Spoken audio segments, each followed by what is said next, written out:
Doctor Guleria और doctor Rajesh Malhotra और इनके सभी बाकी टीम के साथियों के साथ मिलकर आया हूं।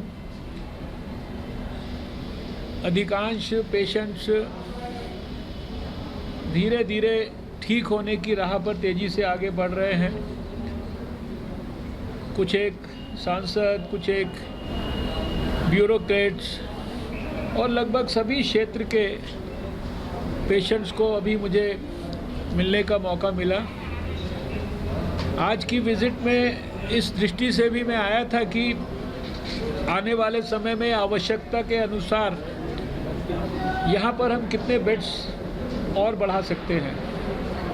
अभी इस समय यहाँ ट्रॉमा सेंटर में लगभग जो हमारे कोविड के बेड्स हैं वो उनकी संख्या है 266 और उसमें से 253 बेड्स पर अभी पेशेंट्स हैं।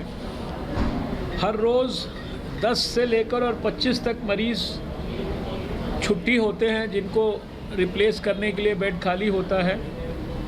और अभी हम लोगों ने यहाँ पर फ़िलहाल 70 और बेड इंक्रीज़ करने के लिए, जिसे कहते हैं जो सुविधाएं उनको रीएप्रोप्रिएट, एक तरह से रीऑर्गेनाइज करने के लिए निर्णय लिया है।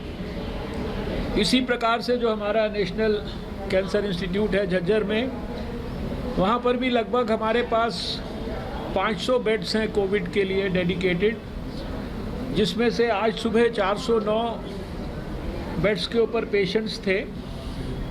वहाँ भी पेशेंट्स डिस्चार्ज होते हैं और नए पेशेंट्स आते हैं, लेकिन जैसा मैंने बताया कि रफली 20% बेड्स अभी वहाँ पर और पेशेंट्स को लेने की स्थिति में है। प्लस वहाँ पर भी हमने 100 और बेड्स को इंक्रीज़ करने के लिए तैयारियाँ करने के लिए आज यहाँ पर निर्णय लिया है।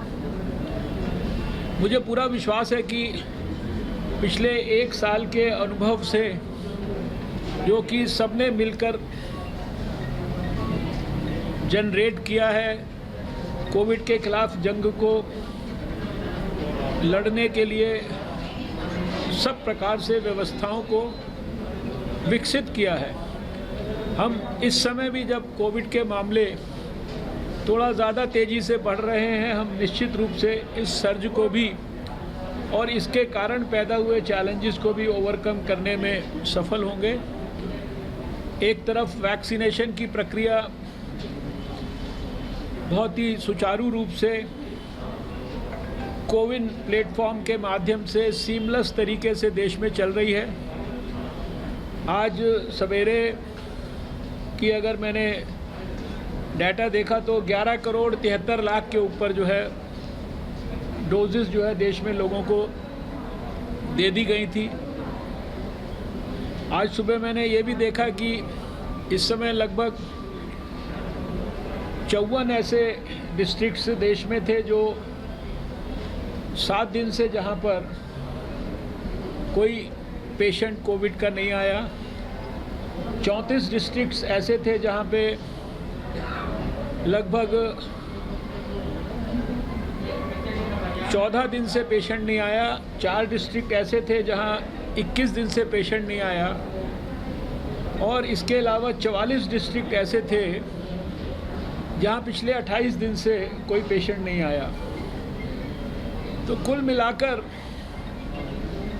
हम लोग जितना भी पिछले 1 साल का अनुभव है उसके प्रयासों को, उस अनुभव का इस्तेमाल करते हुए सभी स्टेट गवर्नमेंट्स के साथ मिलकर जो जो चीज़ों की और आवश्यकता है, अगर देश को और ज़्यादा ऑक्सीजन की कैपेसिटी को स्ट्रेंथन करना है, उसके लिए भी कल और भी ज़्यादा उसको रैंप अप करने के लिए निर्णय लिए गए हैं। उसको भी हम तेज़ी से और डेवलप कर रहे हैं। अभी कल मैं सभी जो विशेष रूप से जो कंट्रीब्यूट करने वाले स्टेट्स हैं उनके स्वास्थ्य मंत्रियों के साथ दोपहर में वीडियो कॉन्फ्रेंस के माध्यम से कहाँ कहाँ देश में बेड्स की कमी हो सकती है या कमी है या जिसके कारण किसी भी प्रकार से पेशेंट्स को तकलीफ़ महसूस हो रही है, उसको कैसे रैंप अप करना है, इसके बारे में हम लोग सब सामूहिक रूप से कल विचार करेंगे। और इसी प्रकार से सोमवार को सारे अपने जो एम्स हैं देश के, उनके साथ भी वीडियो कॉन्फ्रेंस करके हम एम्स के माध्यम से कोविड के खिलाफ जंग को और ज़्यादा कैसे देश भर में स्ट्रेंथन करना है, एम्स में कैसे कोविड से रिलेटेड जो लड़ाई है उसकी फैसिलिटीज़ को और रैंप अप करना है, उसकी भी सारी की सारी तैयारियां करेंगे। फिर से लोगों से मेरी अपील है कि जो हमारी बेसिक स्ट्रैटेजी थी, टेस्टिंग, ट्रैकिंग, ट्रीटिंग, इसको हमको नहीं भूलना है। मुझे खुशी है कि कल भी देश में लगभग 15.25 लाख टेस्ट हुए हैं। एक लैब से शुरू हुई यात्रा वो 2000 और 458 लैब्स तक पहुंच गई है। बार बार एक ही बात प्रधानमंत्री जी से लेकर और सभी लोग दोहरा रहे हैं कि कोविड एप्रोप्रिएट बिहेवियर को किसी भी कीमत पर हम ना भूलें। अगर देशवासी इस बात को गंभीरता से ले लेंगे कि इस समय जब वैक्सीनेशन भी साथ साथ चल रहा है, हमको कोविड एप्रोप्रिएट बिहेवियर यानी मास्क, साबुन से हाथ धोना और 2 गज की दूरी, और जो सुपर स्प्रेडर बड़े बड़े भीड़ वाले इवेंट्स हैं इनको अवॉइड करना है। मजबूरी में जाना भी पड़ता है तो भी जो है प्रिकॉशंस को नहीं छोड़ना है। तो हमें पूरा विश्वास है कि जिस तरह से 2020 में कोविड के खिलाफ लड़ाई को हम लोगों ने एक सफलता की चरम सीमा तक पहुंचाया था, वैसे ही ये फेज़ भी जो अभी आया है, ये फेज़ भी हमारा निकल जाएगा और इस लड़ाई में भी जो चैलेंजेस हैं उनको हम पूरी तरह से ओवरकम करने में सफल होंगे। डॉक्टर साहब, एक तरफ तो पूरी हेल्थ मिनिस्ट्री आप सुबह से जैसे लगे हुए सारी सिचुएशन देख रहे हैं, बेड्स का, ऑक्सीजन का, वहीं कुछ मामले ऐसे भी सामने आ रहे हैं। रेमडेसिविर जो इंजेक्शन है जिसमें पैसों को लेके भी बात करी गई कि कीमत कम करी जाए। छत्तीसगढ़ रायपुर का एक मामला है सर जिसमें सरकारी अस्पताल का डॉक्टर 16,000 में वो इंजेक्शन देखिए सरकार को एक नजर बनानी। देखिए ऐसा है कि ब्लैक मार्केटिंग के लिए रेमडेसिविर के बारे में स्वयं हमने भी, हमारे मंत्रालय ने भी, और जो हमारा डिपार्टमेंट ऑफ फार्मास्यूटिकल्स है उसमें हमारे जो सहयोगी मंत्री हैं मंडाविया जी, उन्होंने भी एक तरफ तो उन सब कंपनियों के साथ मीटिंग की है बहुत विस्तार से जो रेमडेसिविर का प्रोडक्शन करती हैं, उनको अपनी प्रोडक्शन कैपेसिटीज़ को एनहेंस करने के लिए कहा गया है और उन्होंने उस दिशा में बहुत तेज़ी से काम शुरू किया है।